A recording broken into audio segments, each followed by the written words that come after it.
Steve, finishes Dartford 1, Dulwich Hamlet 1. Give us your assessment of the game. Good game. End-to-end game in horrendous conditions. It nearly never got played. The ref's given it another 5 minutes before he's let it run over. 5 minutes after the kick-off time should have been.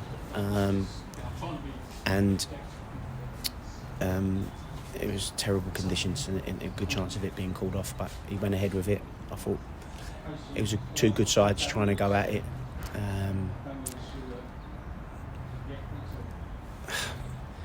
Approach play was okay, just missing that final bit in the first half. I felt got in 2 or 3 times, and Jake's pulled a good the keeper's pulled a great save from Jake's volley. Disappointed their goal, set piece. We worked so hard on set pieces, so disappointed from that point of view.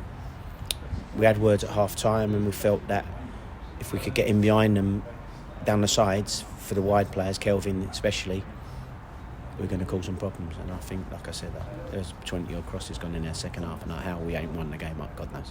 Yeah, the amount of crosses that come into that box, I mean, it was we completely dominated that second half, and we also had chances to win it. I mean, Connor's had 2. I mean, the second one he has to score from 6 yards, got 6 yards out.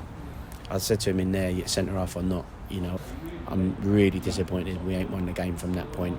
Listen, they were always dangerous on the counter attack. And they're in the position in the league for a reason. They're doing really, really well. And I think all 22, 25, 26 players need to be applauded, because the conditions were, farcical, weren't they? The wind, the rain, slippery. They give everything. People going down with cramp, injuries left, right and centre. So from that point of view, everybody needs a pat on the back. But for me, it'll be tinged with severe dominance in the second half without getting the winner. Yeah, obviously Jake did score to give us the equaliser. I mean, it always seems to be the same with Jake's goals. He seems to be in the right place at the right time. That's what it is. And I was talking to Jake coming down, and I think Jake started 8 games this year. I might be wrong. We were trying to work it out, and I think he scored 8 goals, and that's not including the London Cup where he scored a hat-trick or whatever. We're not including that in it. So in the trophy and the league, I think it's 8 games, started 8 goals, and that's pretty much what Jake is. And disappointed that we're not having him for 3 months of the season. When you think of that, had Jake played more, there's got moments when games are tight, he'll nick you that little winner. He ain't got the legs he used to have, spring chicken, but he's in the right place at the right time, and he's a goal scorer, and he's a natural.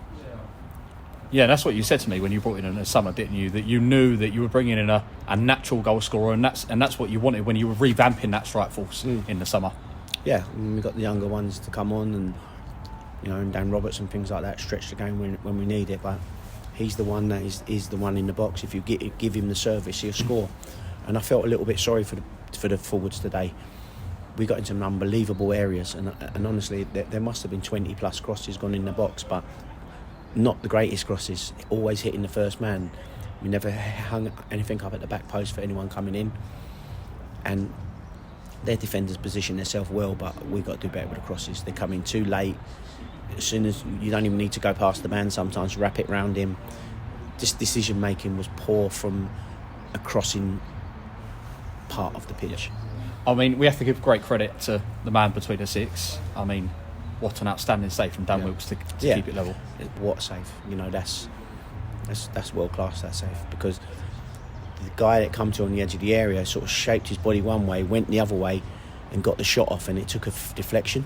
I felt it took a deflection flick. Yeah, it did. And it was going in the top corner, and it was racing. That was 60 mile an hour, that shot, and how he's got his hands and put it over the bar. Unbelievable save. We're creating the chances. We're getting into the right areas, and on another day, those things fly in and crosses meet people. The fans. We're unbeaten at home still, and I'd like to think that the fans felt that we've given everything today again, and we deserve to win the game. And Connor should have won the game for us. In a nutshell. Steve, wonderful way to wrap it up. Thank you, mate. Thank you.